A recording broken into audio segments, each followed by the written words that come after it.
Okay, this is a sped up sculpting session, final sculpting session for the skull. Uh, we brought it back into Sculptris from Mesh Mixer, and so you can see that I'm just kind of finessing it. I use the smooth tool quite a bit. I use crease on the corners, inverted crease that is. I'm flattening the bottom there. Um, Yeah, just providing a little more definition, kind of getting rid of the seams where it appears as if it was built from spheres. Um, Basically, with the spheres, we have the structure of the skull, so everything is kind of in place, located properly. Um, so you use the draw tool to kind of fill in some gaps a little bit.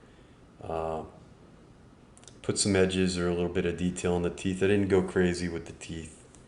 Uh, I think this took about an hour and 8 minutes. So if you totaled all the real time sculpting for this skull, it's definitely less than 3 hours. It's somewhere in the neighborhood of 2.5 hours, which is pretty good. Um, Working with the spheres is a pretty solid way to get there, especially if you can uh, weld all the spheres together in Mesh Mixer. So I'll be doing a few more demos like this. I'll do a hand and a foot and a whole figure, probably a horse, definitely some cartoon characters, and you're definitely free to sculpt whatever way you want. This is just a technique. It's not one that I've ever used before, but I had a lot of fun with it. It might be something I'd like to keep doing. I think ZBrush uses this technique. I think a lot of the digital modeling does use spheres as a way to build up a form. I think the proper way to do it though is to use the spheres in a specific way to represent specific areas of form rather than just randomly create mass. Um, to be honest with you, it helps if you know your subject a little bit. You can go through things a little bit quicker. Um, if you start from scratch with something that you don't really know, it might take you a little longer time to get through it. Um, but the spheres are movable, so you don't have to commit to anything.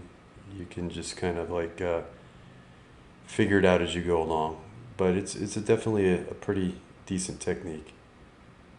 Um, yeah, I actually did a little bit. I spent a few more minutes. I noticed on the final, when I edited this, the jaw was a little down, just a little bit low. So I brought the angle of the jaw up a little bit. Um,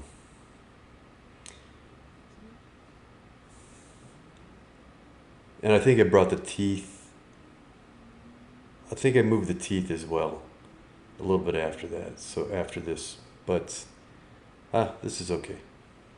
You get the idea. That grab tool moves things around. All right, that's it. See you in the next video.